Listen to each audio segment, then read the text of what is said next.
प्रधानमंत्री मोदी ने आज संसद में विपक्ष पर जोरदार हमला बोला। राष्ट्रपति के अभिभाषण पर चर्चा का पॉइंट टू पॉइंट जवाब दिया। प्रधानमंत्री ने किसान आंदोलन के नेताओं से मिल बैठकर समाधान निकालने की अपील की। वहीं आंदोलन की आड़ में सियासत करने वालों को आंदोलन जीवी कहा।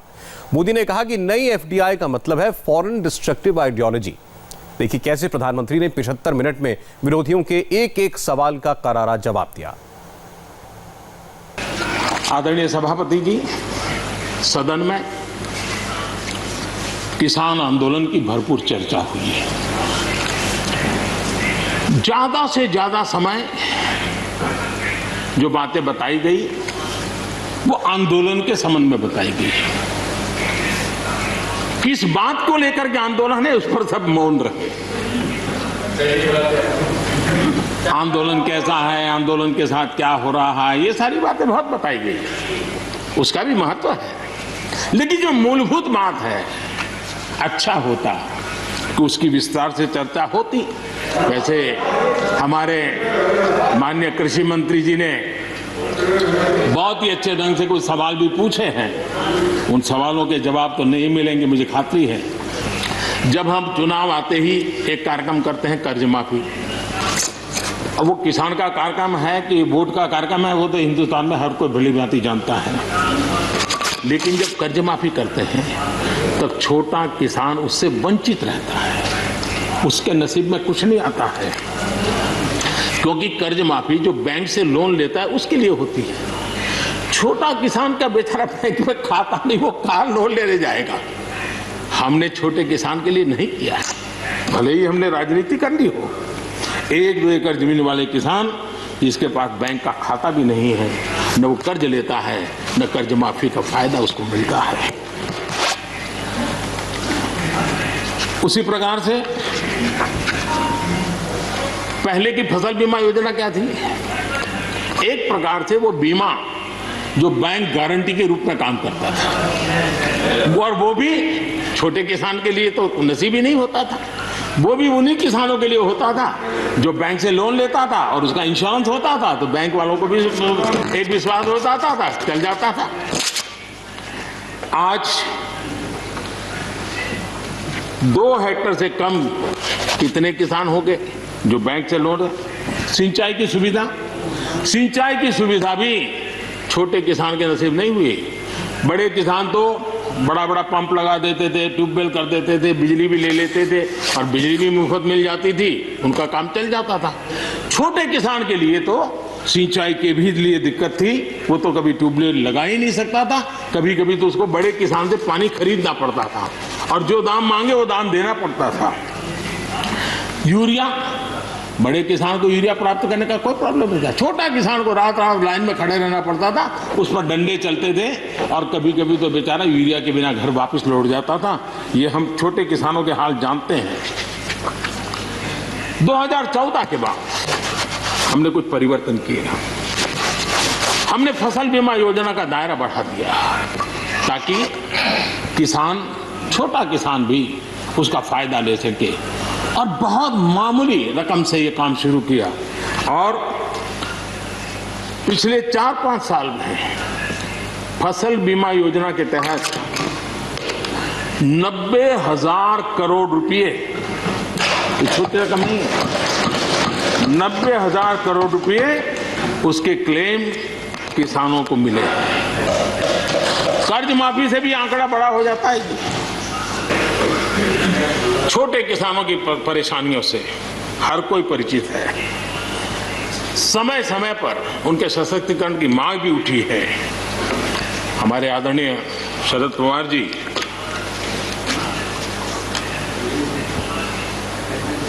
और कांग्रेस के भी हर किसी ने, हर सरकार ने कृषि सुधारों की वकालत की है। कोई पीछे नहीं है, क्योंकि हर एक को लगता है कर पाए नहीं कर पाए अलग बात है, लेकिन ये होना चाहिए। ये बात हर एक की निकली हुई है, और आज नहीं, जब भी जो चाहते सबने की हुई है। और शरद राव जी ने तो अभी एक बयान भी दिया कि मैं सुधारों के पक्ष में हूं। ठीक है, पद्धति के संबंध में उनके मन में सवाल है, लेकिन सुधारों का विरोध नहीं किया।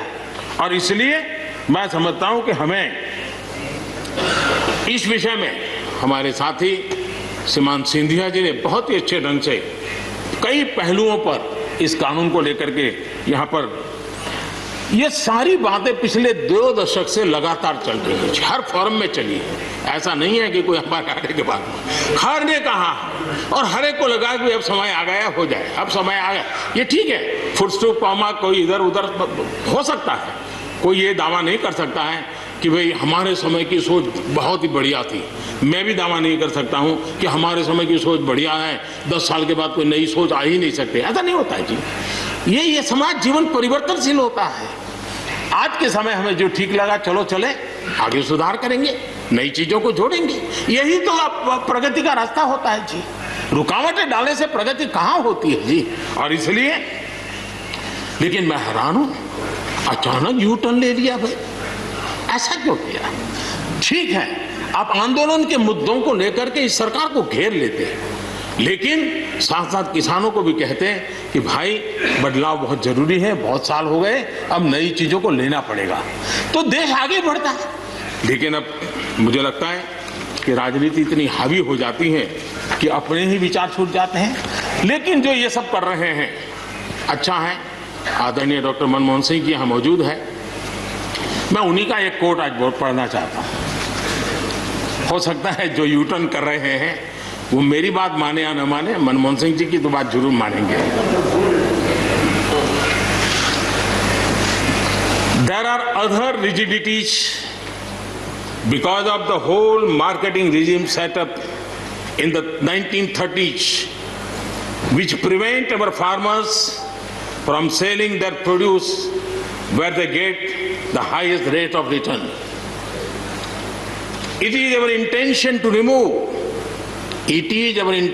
remove all those handicaps which come in the way of India realizing its vast potential as one large common market. ये आदरणीय मनमोहन सिंह जी का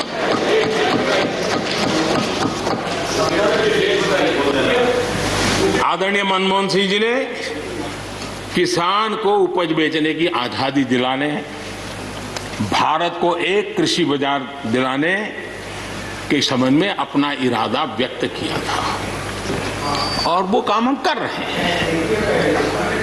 और मुझे आप लोगों को गर्व होना चाहिए कि देखिए मनमोहन सिंह जी ने कहा था वो मोदी को करना पड़ रहा है, गर्व कीजिए।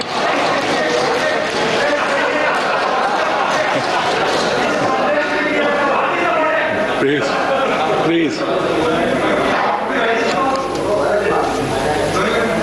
और मजा ये है कि जो लोग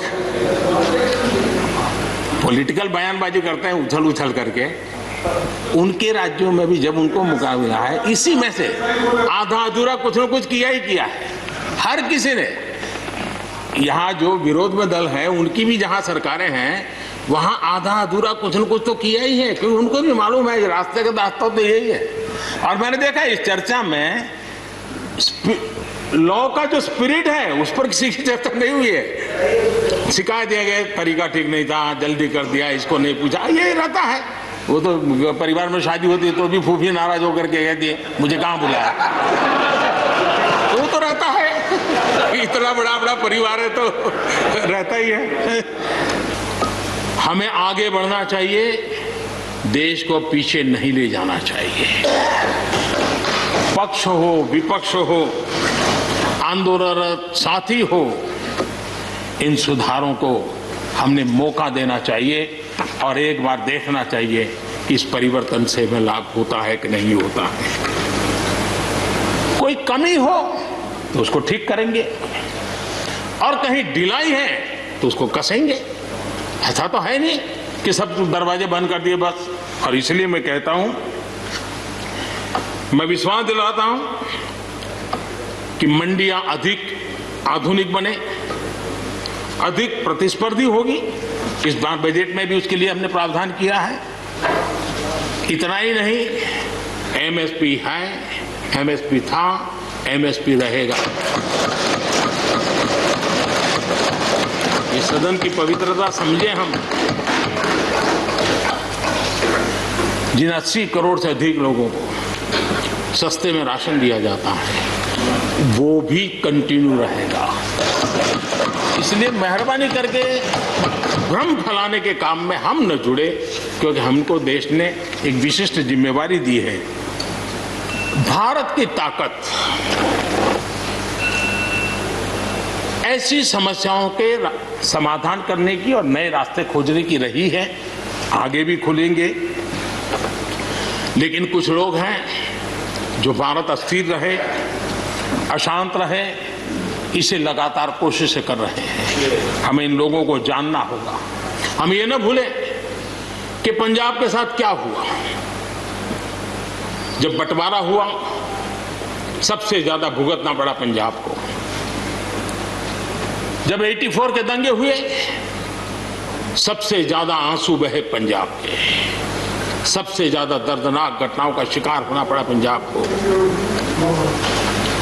जो जम्मू कश्मीर में हुआ, निर्दोषों को मौत के घाट उतार दिया गया। जो नॉर्थ ईस्ट में होता रहा, आए दिन बम बंदूक और गोलियों का कारोबार चलता रहा। ये सारी चीजों ने देश को किसी न किसी रूप में बहुत नुकसान किया है। इसके पीछे कौन ताकतें हैं, हर समय हर सरकारों ने इसको देखा है, जाना है, परखा है। और इसलिए हमें उस जज्बे से इन सारी समस्याओं के समाधान के लिए हम तेजी से आगे बढ़े। और हम ये न भूलें कि कुछ लोग हमारे खास करके पंजाब के, खास करके सिख भाइयों के दिमाग में गलत चीजें भरने में लगे हैं। ये देश हर सिख के लिए गर्व करता है। देश के लिए क्या कुछ नहीं किया इन्होंने। उनका जितना हम आदर करें उतना कम है। गुरुओं की महान परंपरा को, और मेरा भाग्य रहा है मुझे पंजाब की रोटी खाने का अवसर मिला है। मैं जिंदगी में बहुत महत्वपूर्ण वर्ष पंजाब में बिताए हैं, इसलिए मुझे मालूम है। और इसलिए जो भाषा उनके लिए कुछ लोग बोलते हैं, उनको गुमराह करने के जो लोग प्रयास करते हैं, इससे कभी देश का भला नहीं होगा। और इसलिए हमें इन दिशा में चिंता करने की आवश्यकता है। आदरणीय सभापति महोदय, हम लोग कुछ शब्दों से बड़े परिचित हैं। श्रमजीवी, बुद्धिजीवी, ये सारे शब्दों से परिचित हैं। लेकिन मैं देख रहा हूं कि पिछले कुछ समय से इस देश में एक नई जमात पैदा हुई है, एक नई बिरादरी सामने आई है, और वो है आंदोलनजीवी। ये जमात आप देखोगे, वकीलों का आंदोलन है, वो न वहां नजर आएंगे। स्टूडेंट का आंदोलन है, वो वहां नजर आएंगे। मजदूर का आंदोलन है, वो वहां नजर आएंगे। कभी पर्दे के पीछे, कभी पर्दे के आगे। एक पूरी टोली है जी, जो आंदोलनजीवी है। वो आंदोलन के बिना जी नहीं सकते हैं, और आंदोलन से जीने के लिए रास्ते खोजते रहते हैं। हमें ऐसे लोगों को पहचानना होगा कि वो जो सब जगह पे पहुंच करके और बड़ा आइडियोलॉजिकल स्टैंड दे देते हैं, गुमराह कर देते हैं, नए नए तरीके बता देते हैं। देश आंदोलनजीवी लोगों से बचे, इसके लिए हम सबको, और ये उनकी ताकत है। उनका क्या है, खुद खड़ा नहीं कर सकते चीजें। किसी की चल रही तो जाके बैठ जाते हैं, वो अपना जो जितने दिन चले चल जाता है उनका। ऐसे लोगों को पहचानने की बहुत आवश्यकता है। ये सारे आंदोलनजीवी परजीवी होते हैं।